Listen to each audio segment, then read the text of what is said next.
কাল ভারতের ইতিহাসে নাম লেখাতে যাচ্ছেন নরেন্দ্র মোদী। টানা তৃতীয় মেয়াদে দেশটির সরকার প্রধান হিসাবে শপথ গ্রহণ অনুষ্ঠানের সব আয়োজন শেষ হয়েছে। স্থানীয় সময় সন্ধ্যা 7:15টায় রাষ্ট্রপতি ভবনে শপথ নেবেন মোদী। একই সময় শপথ নেবেন কেন্দ্রীয় মন্ত্রিপরিষদের সদস্যরাও। অনুষ্ঠানে যোগ দিতে এরই মধ্যে দিল্লি পৌঁছেছেন প্রধানমন্ত্রী শেখ হাসিনা। 7 বিদেশি নেতাও এই আয়োজনে যোগ দেবেন। সব মিলিয়ে শপথ অনুষ্ঠানে আমন্ত্রিত অতিথির সংখ্যা হবে 8,000। আরও জানাচ্ছেন ইমরুল হাসান। শপথ গ্রহণ অনুষ্ঠান নির্বিঘ্ন করতে ভারতের রাজধানী দিল্লিতে জারি করা হয়েছে সর্বোচ্চ সতর্কতা। দেশটির রাষ্ট্রপতি দ্রৌপদী মুর্মু রোববার সন্ধ্যা 7:15 প্রধানমন্ত্রী হিসেবে নরেন্দ্র মোদী এবং কেন্দ্রীয় মন্ত্রিপরিষদের সদস্যদের শপথ পাঠ করাবেন।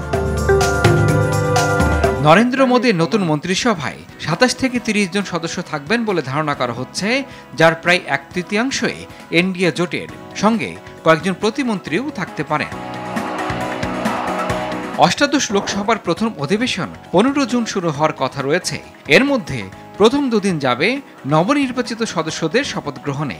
এরপর নতুন স্পিকার নির্বাচন করা হবে এবং রাষ্ট্রপতি লোকসভা ও রাজ্যসভার যৌথ অধিবেশনে ভাষণ দেবেন।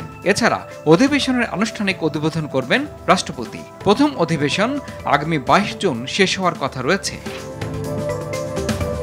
মোদীর শপথ গ্রহণ অনুষ্ঠানে আমন্ত্রিত অতিথি হিসেবে যোগ দেবেন বাংলাদেশের প্রধানমন্ত্রী শেখ হাসিনা, মালদ্বীপের প্রেসিডেন্ট মোহাম্মদ মইজ্জু।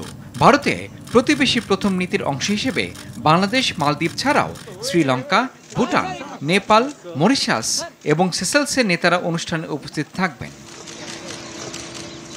শপথ গ্রহণকে কেন্দ্র করে রাষ্ট্রপতি ভবনে 5 কোম্পানি আধা সামরিক বাহিনীর জওয়ান ছাড়াও এনএসজি কমান্ডো, ড্রোন এবং স্নাইপার নিয়ে বহু স্তরের নিরাপত্তা ব্যবস্থা গড়ে তোলা হয়েছে।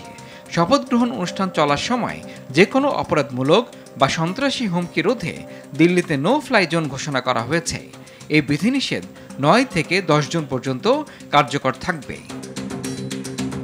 ইমরুল হাসান, RTV।